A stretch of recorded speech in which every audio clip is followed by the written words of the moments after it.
I know you told your friend you're not okay, and tell me what's wrong and why you never said you felt that way. And guess you're trying to stay strong and fake a smile until I look away.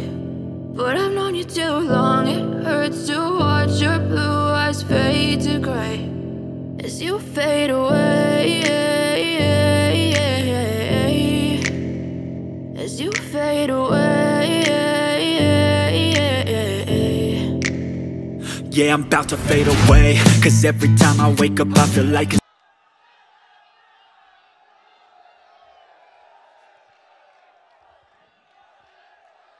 हमारे देश के करोड़ों गरीबों के मसीहा, देश के यशस्वी प्रधानमंत्री माननीय मोदी जी हमारे बीच में हैं। आप ताली बजाकर स्वागत करें। मैं अनुरोध करूंगा भारत सरकार की मंत्री साध्वी निरंजन ज्योति जी से, आप अपनी बात रखें। सभी लोग मेरे साथ जय घोष करेंगे, भारत माता की। अभी पीछे वालों की आवाज नहीं आ रही। भारत माता की। नरेंद्र मोदी, योगी मोदी, योगी मोदी। आज बलिया की त्याग तपस्या बलिदानों की पावन धरा पर भारत के यशस्वी प्रधानमंत्री जी का आप सबकी तरफ से मैं अभिनंदन करती हूं, स्वागत करती हूं। ताली बजा करके सभी लोग स्वागत करेंगे। स्वागत करती हूं भृगु ऋषि की धरती से, स्वागत करती हूं मंगल पांडे जी की धरती से, स्वागत करती हूं पूर्व प्रधानमंत्री स्वर्गीय चंद्रशेखर जी की धरती से, स्वागत करती हूं। स्वागत करती हूं इस दावा की धरती में। मेरे प्रिय बंधुओं, मुझे मालूम है कि आप सब लोग देश के उस व्यक्तित्व को सुनने के लिए आए हैं जिस व्यक्तित्व ने विश्व को भारत एक क्या है, विश्व गुरु है, ये बताने का प्रयास किया है। मेरे प्यारे बंधुओं, यहाँ बहुत सारे गरीब तबके लोग आए हुए हैं। ये बगल में माताएं बैठी हैं, सामने भाई लोग खड़े हैं। मैं एक बात पूछ करके वाणी पर विराम देना चाहूंगी। गरीबों के मसीहा, दबे कुचलों की आवाज, दबे कुचलों के काम करने वाले भारत के यशस्वी प्रधानमंत्री आदरणीय नरेंद्र भाई मोदी जी मंच में हैं। मैं आपसे जवाब चाह रही हूं। माननीय प्रधानमंत्री जी के स्वागत में 6-7 सीटें निकलेगी कि नहीं निकलेगी? जरा हाथ खड़ा करिए। 7 सीटें निकलेंगी? पक्का निकलेंगी? माताएं नहीं खड़ा कर रही है, निकलेगी ना? तो मैं वैसे तो नहीं निवेदन करती हुई माननीय प्रधानमंत्री जी का आह्वान करना चाहती हूं। बहुत दिनों तक नाटक खेला, याद होगा 2014 से 17 तक का सपा का कार्यकाल। मैं भी उस विधानसभा की विधायक थी। उत्तर प्रदेश में जिस तरह से रक्त रंजित उत्तर प्रदेश हो रहा था, माननीय मुख्यमंत्री जी ने उस पर कंट्रोल किया है। मैं आह्वान करना चाहती हूँ, आप सबका आह्वान करना चाहती हूँ, उठो कृष्ण की तरह तुम्हें भी रण का शंख बजाना होगा। यहाँ शांति से शांति ना होगी, तुमको चक्र उठाना होगा। फिर से बलिया की धरती पर कमल खिलाना होगा कि नहीं होगा? होगा ना? पक्का है ना? मुझे कुछ कहने की जरूरत तो नहीं है ना? माननीय प्रधानमंत्री जी को सुनने आए हैं ना? याद रखिएगा, ओबीसी कमीशन के लिए आजादी के बाद से ओबीसी मांग कर रहा था।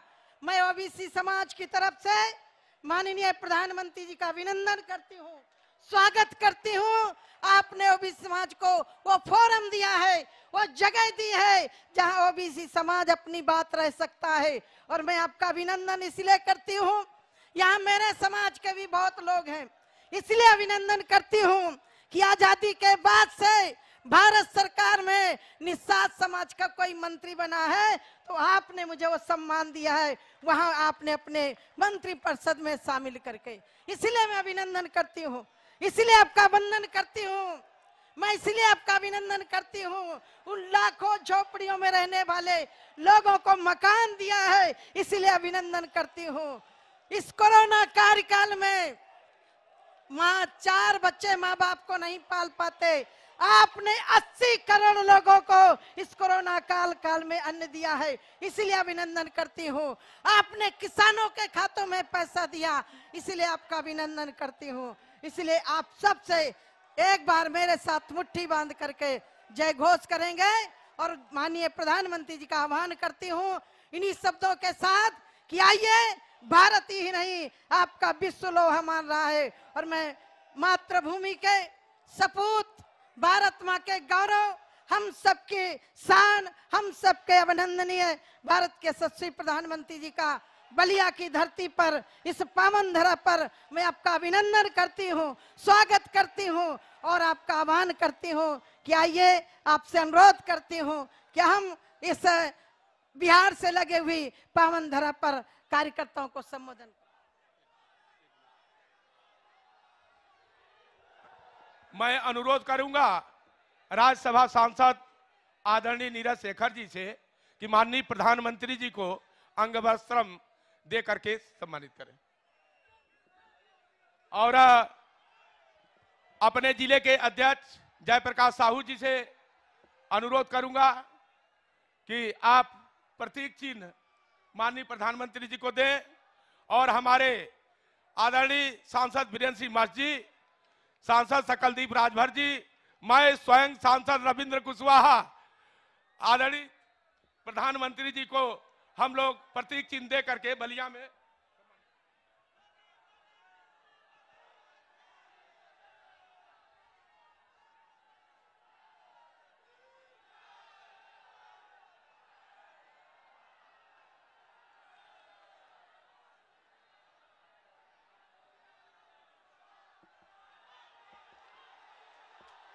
अब आप जिनको सुनना चाहते हैं, ऐसे माननीय प्रधानमंत्री जी को मैं आमंत्रित करता हूं। बलिया के ये लाखों लोगों की भीड़ आपकी प्रतीक्षा कर रही है, आप इसको संबोधित करने का कष्ट करें। माननीय प्रधानमंत्री जी।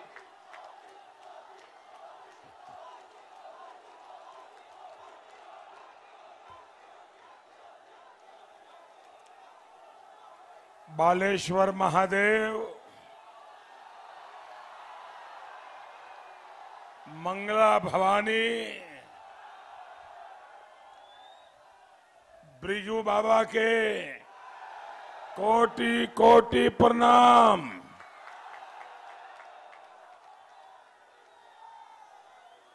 अंग्रेजन के खिलाफ पहला स्वतंत्रता आंदोलन के धरती बागी बलिया के बड़भागी भाई बहिनन बुजुर्गन के गोड़ लागत बानी।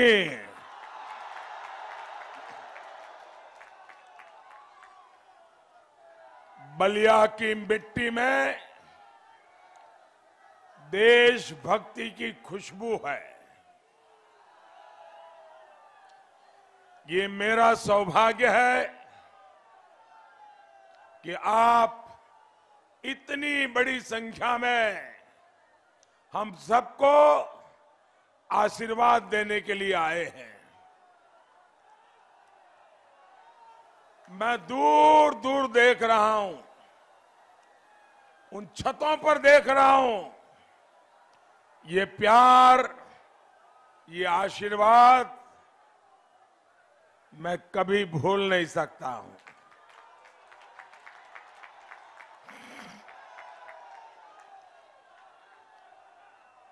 आपका ये जो प्यार है,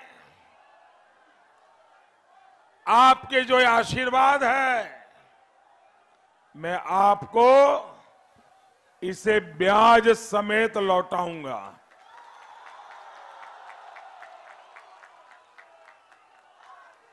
और विकास करके लौटाऊंगा।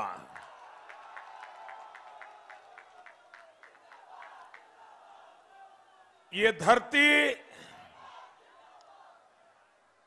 जननायक चंद्रशेखर जी की भूमि है।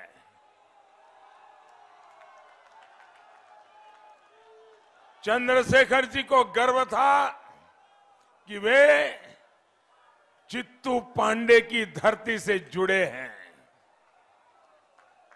बलिया का गहरा संबंध लोकनायक जयप्रकाश नारायण और साहित्यकार हजारी प्रसाद द्विवेदी जैसे भी रहा है। मैं इन सभी विभूतियों को श्रद्धापूर्वक नमन करता हूं। साथियों, उत्तर प्रदेश में 5 चरण के चुनाव हो चुके हैं। पश्चिम से पूरब तक गौर परिवारवादियों को यूपी की जनता ने नकार दिया है। दोस्तों, यूपी के लोगों ने बता दिया है कि यूपी की गाड़ी अब जात पात की गलियों में अटकने वाली नहीं है। उसने विकास के हाईवे पर रफ्तार भर ली है और जाति से ऊपर उठकर राष्ट्रहित का सम्मान और परिवारवाद का विरोध, यही तो बलिया की परिभाषा है। साथियों, बलिया का, पूर्वांचल का, उत्तर प्रदेश का विकास मेरा कर्तव्य भी है और मेरी प्राथमिकता भी है। उत्तर प्रदेश ने मुझे बहुत कुछ दिया है और इसलिए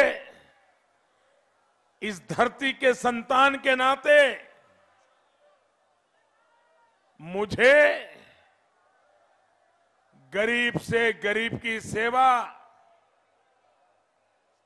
ये मेरा संकल्प लेके मैं चल पड़ा हूं।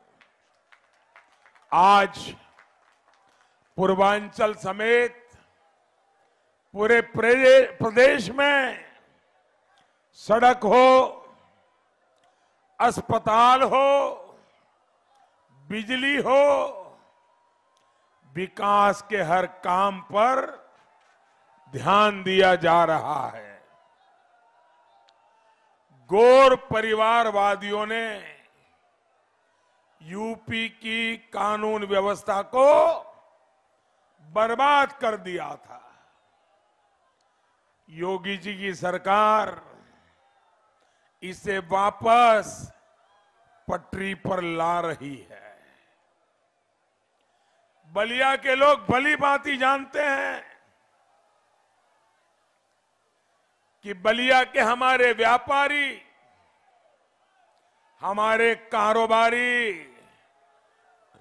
भूल नहीं सकते कि कैसे उनका पैसा गुंडे, बदमाश छीन करके ले जाते थे।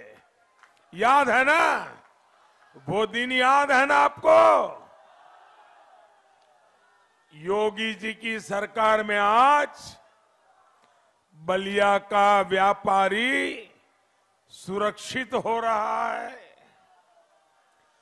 बलिया की बहनों बेटियों को घर से निकलने में गुंडे बदमाशों का डर नहीं है। भाई और बहनों, गौर परिवारवादियों ने अपने शासन में सिर्फ और सिर्फ अपनी तिजोरी भरी, आपके क्षेत्र के विकास पर ध्यान नहीं दिया। बलिया को भी अच्छी सड़कें चाहिए, चाहिए कि नहीं चाहिए? ये बात आपको भी समझ है, मुझे भी है, लेकिन गौर परिवारवादियों को नहीं थी।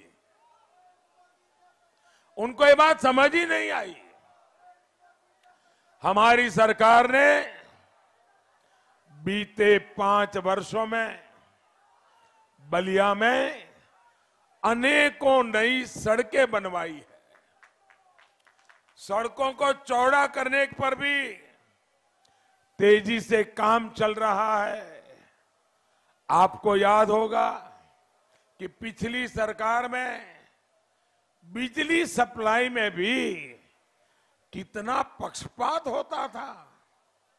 बलिया के लोगों ने तो बिजली के अभाव में कितना खामियाजा भुगता है, ये बलिया के दर्द को मैं समझता हूं दोस्तों। आज भाजपा सरकार में बलिया में पहले के मुकाबले कहीं ज्यादा बिजली आ रही है। साथियों, आप सभी ने मुझे इतना प्यार दिया है कि उसका कर्ज शायद कभी भी उतार नहीं सकता। बलिया से मेरा एक भावुक रिश्ता ये भी है कि यहीं पर माताओं बहनों की जिंदगी बदलने वाली उज्ज्वला योजना की शुरुआत यहीं से हुई थी। आज देश में 9 करोड़ से अधिक महिलाओं को जो मुफ्त गैस कनेक्शन मिला है, उसकी दिशा यही हमारे बलिया ने देश को दिखाई थी। बलिया की इस पुण्य भूमि से प्रेरणा लेते हुए ही भाजपा सरकार जन्म से लेकर उम्र के आखिरी पड़ाव तक गरीब की सेवा करने में जुटी है।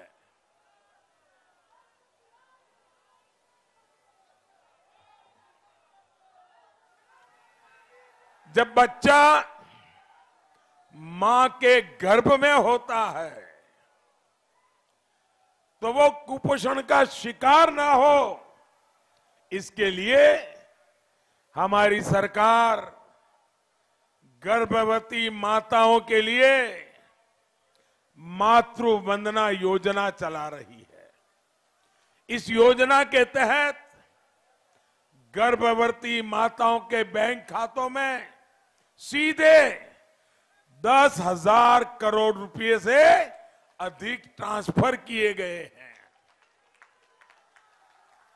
भाइयों बहनों, जन्म के बाद बच्चों की बड़ी जरूरत होती है कि उन्हें सही समय पर सही टीके जरूर लगे।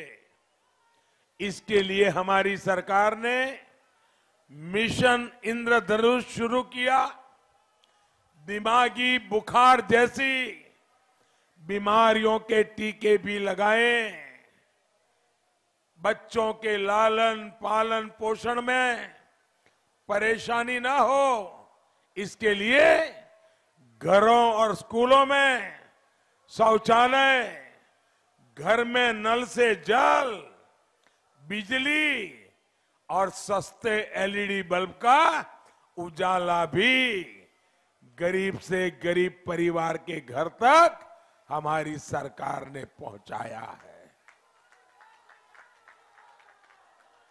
गरीबों, दलितों, पिछड़ों के बच्चे ठीक से पढ़ सके, इसके लिए स्कॉलरशिप भी बढ़ाई गई है। साथियों, पढ़ाई खत्म होते ही तो गरीब को रोजगार के अवसर मिले, स्वरोजगार के अवसर मिले, इसकी तरफ भी हमारी सरकार ने पूरा ध्यान दिया है।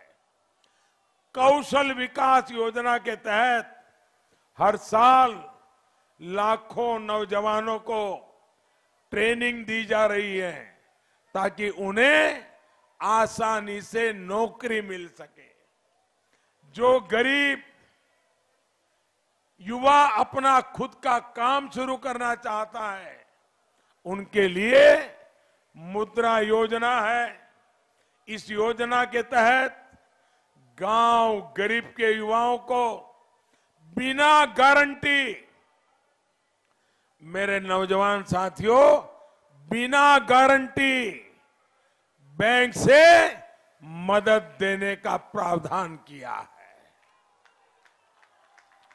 और मुझे खुशी है कि मुद्रा योजना का लाभ सबसे ज्यादा मेरे गांव की गरीब परिवार की बेटियां उठा रही है। साथियों, जब आय बढ़ती है तो सबसे पहले सपना होता है कि खुद का एक छोटा सा घर हो जाए। गरीब के पास भी पक्का घर हो, इसके लिए हमारी सरकार ने पीएम आवास योजना शुरू की है। इस योजना के तहत यूपी में 34 लाख से ज्यादा पक्के घर गरीबों को बनाकर दिए हैं। यहां बलिया में भी हजारों गरीबों को पक्के घर दिए गए हैं। साथियों, जीवन में सुख दुख भी आते हैं, हारी बीमारी भी आती है। ऐसे समय में भी भाजपा की सरकार गरीब का साथी बनकर उसके साथ खड़ी होती है।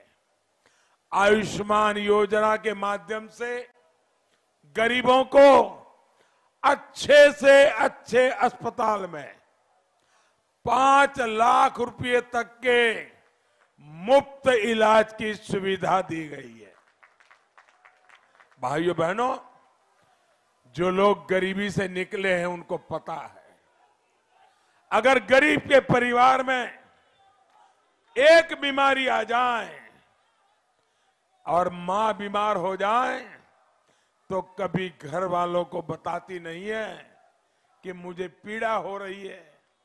मां पीड़ा सहन करती है, उसके मन में यही रहता है कि अगर डॉक्टर के पास जाऊंगी बहुत खर्चा होगा, बच्चों के सर पे कर्ज चढ़ जाएगा, इसलिए मां बीमारी को सहन करती है लेकिन बच्चों को कर्ज में डूबने नहीं देती है। भाइयों बहनों, आजादी के इतने साल के बाद उस मां की चिंता करनी चाहिए कि नहीं, उस मां की मदद करनी चाहिए कि नहीं करनी चाहिए। बीमारी के कारण दुखी उस मां की देखभाल कौन करेगा? उस मां की चिंता कौन करेगा? और इसलिए भाइयों बहनों, हमने हर गरीब परिवार के लिए बीमारी में 5 लाख रुपए तक का खर्च ये मोदी ने उठाना तय किया है।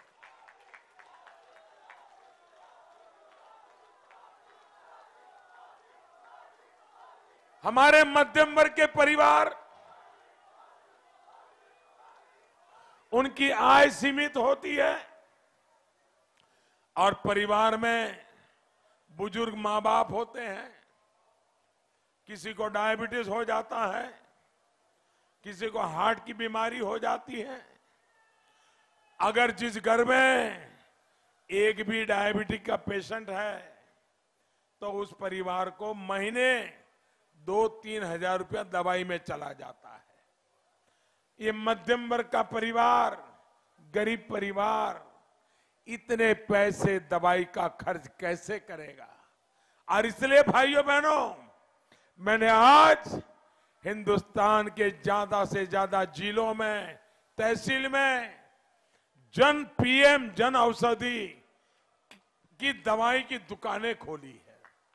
जो दवाई 100 रुपये में मिलती है, वही दवाई उस दुकान में 10 रुपये, 15 रुपये, 20 रुपये में मिल जाती है, ताकि मेरे मध्यम वर्ग का परिवार, मेरा गरीब परिवार दवाई के अभाव में, उसके जीवन में कोई अनहोनी न हो जाए। और इसलिए भाइयों बहनों, हमने जन औषधि केंद्र खोले। उसी प्रकार से आज जीवन बहुत बदल चुका है। अगर परिवार में कोई जवान बेटा चला जाए, परिवार में कोई सदस्य चला जाए, तो उस परिवार को कितनी बड़ी आफत आ जाती है, कितनी बड़ी मुसीबत आ जाती है। उसके लिए हमारी सरकार ने 1 महीने का सिर्फ 1 रुपया, 1 महीने का सिर्फ 1 रुपया, चाय के कप की कीमत भी ज्यादा होती है, वैसा बीमा निकाला। दूसरा एक बीमा निकाला हर दिन का 90 पैसे वाला, सिर्फ 90 पैसे, 1 रुपया भी नहीं। और इस बीमे से जो जुड़ेगा, उसके परिवार में अगर कोई अनहोनी हो गई तो 2-2 लाख रुपया उस परिवार को सुरक्षा का कवच दे दिया। भाइयों बहनों, मुझे संतोष है कि आज ये 90 पैसे की योजना से, 1 रुपये वाली योजना से मेरे देश के 19 करोड़ गरीब परिवार आज जुड़ चुके हैं। और किसी के परिवार में मुसीबत आई तो ऐसे परिवारों तक हजारों करोड़ रुपए पहुंच गए हैं। भाइयों बहनों,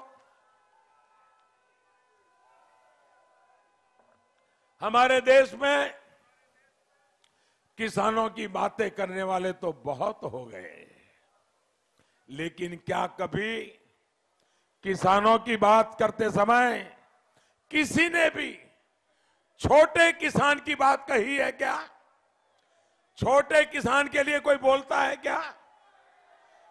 अरे हमारे देश में 100 में से 90 किसान छोटे किसान है। 100 में से 90 जिनके पास 1 हेक्टेयर भी भूमि बड़ी मुश्किल से है। और जब परिवार बड़ा होता है तो उस जमीन के भी 2 हिस्से हो जाते हैं। इन छोटे किसानों की चिंता कौन करेगा? भाइयों बहनों, इसलिए छोटे किसानों की जरूरतों को ध्यान में रखते हुए हमारी सरकार ने पीएम किसान सम्मान योजना चलाई है। यहां बलिया के भी करीब 5 लाख किसानों को, यह आंकड़ा छोटा नहीं है मेरे भाइयों। आपको कभी किसी दफ्तर में जाना नहीं पड़ा है, आपको कभी मोदी को चिट्ठी नहीं लिखनी पड़ी है, कोई नेता मेरे पास कहने के लिए नहीं आया था, लेकिन मैं छोटे किसानों को जानता हूं, उनके दर्द को जानता हूं। इसलिए अकेले बलिया में 5 लाख किसानों को अब तक 700 करोड़ रुपए से ज्यादा उनके खाते में सीधे जमा हो गए हैं। भाइयों बहनों, उम्र के एक पड़ाव के बाद गरीब को दिक्कत ना आए, इसके लिए पेंशन की भी व्यवस्था हमारी सरकार कर रही है।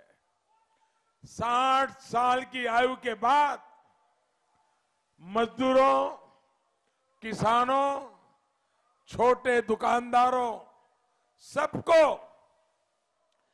3,000 रुपये मासिक पेंशन मिले, इसके लिए भाजपा सरकार ने अनेक नई योजनाएं शुरू की है। साथियों, बुढ़ापे में किसी मां बाप को किसी के पास हाथ न फैलाना पड़े, वो सर ऊंचा करके जिंदा रह सके, ये चिंता भी मोदी को रहती है, वो करता रहता है। भाइयों बहनों, हमने बहुत ईमानदारी से प्रयास किया है कि इन सारी योजनाओं का लाभ हर गरीब तक पहुंचे, लेकिन अब भी कोई रह गया हो तो मैं उनको कहने आया हूं कि ये काम मैं रोकने वाला नहीं हूं।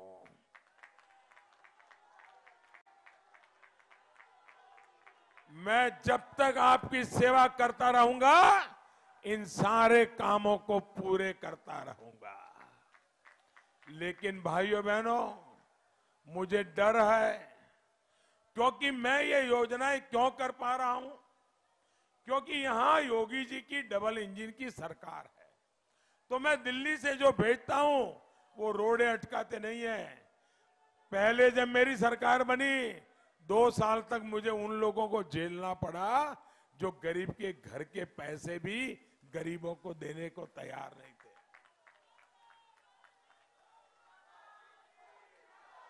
और इसलिए भाइयों बहनों, जो आपके विकास में रोड़े अटकाते हैं, मेहरबानी करके वो पुराने वालों को गलती से भी मत लाना। योगी जी की सरकार 10 मार्च को फिर से बनेगी।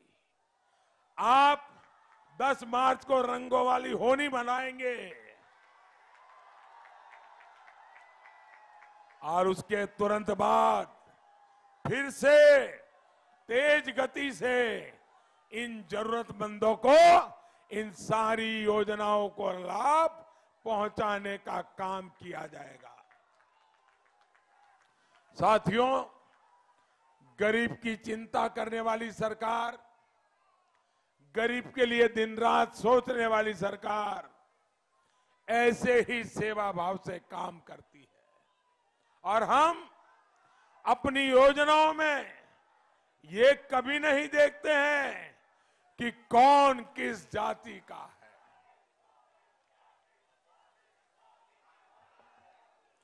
कौन किस जाति का है, किस वर्ग का है, किस संप्रदाय का है। हमारा तो लक्ष्य यही है कि हर गरीब हकदार जो है उसको उसके हक की योजना मिलनी चाहिए। भाइयों बहनों, हम 2 साल से देख रहे हैं पूरी दुनिया में कोरोना का कितना बड़ा भयंकर संकट आया है।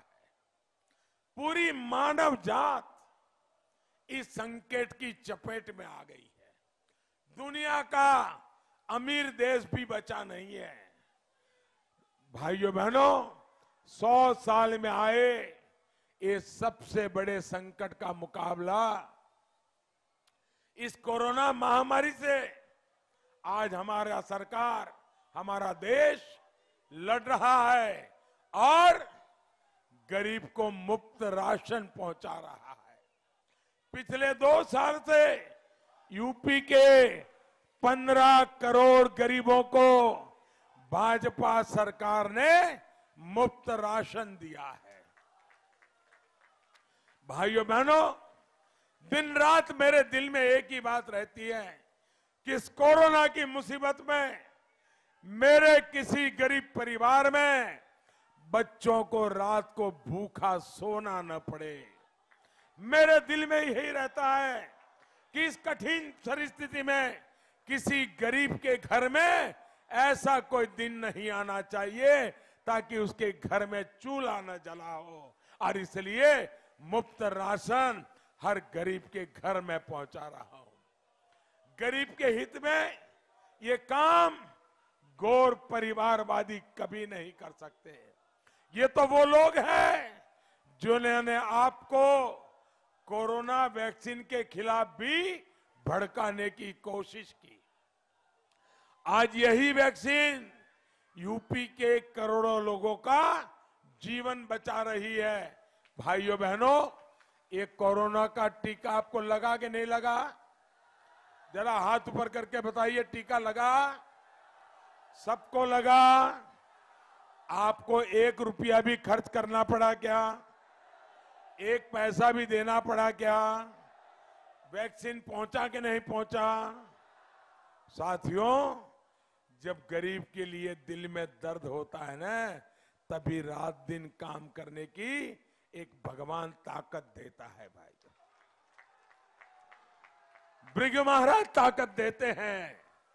इसलिए भाइयों बहनों, बलिया का विकास के लिए, पूर्वांचल के विकास के लिए यूपी में डबल इंजन की सरकार लगातार बनी रहनी जरूरी है। इस बार के चुनाव में एक बार फिर आपको गौर परिवारवादियों को पटखनी देनी है। देंगे ना?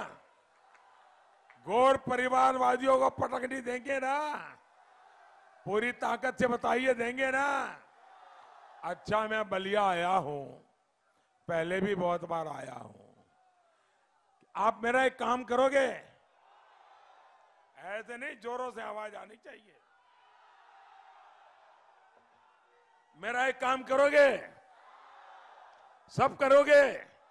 माताएं बहनें भी करेगी, इधर भी सब करेंगे, पीछे वाले भी करेंगे, पक्का करेंगे। देखिए, मतदान के दिन तक हर परिवार में जाना है। जाएंगे? ऐसे नहीं, आवाज धीमी हो गई। जाएंगे? हर परिवार में जाकर के मेरा एक काम करना है। करिए? करेंगे ना? एक छोटा सा काम है, करेंगे ना? उनको जाकर के इतना कहिए, मोदी जी बलिया आए थे, उन्होंने आपको प्रणाम भेजा है।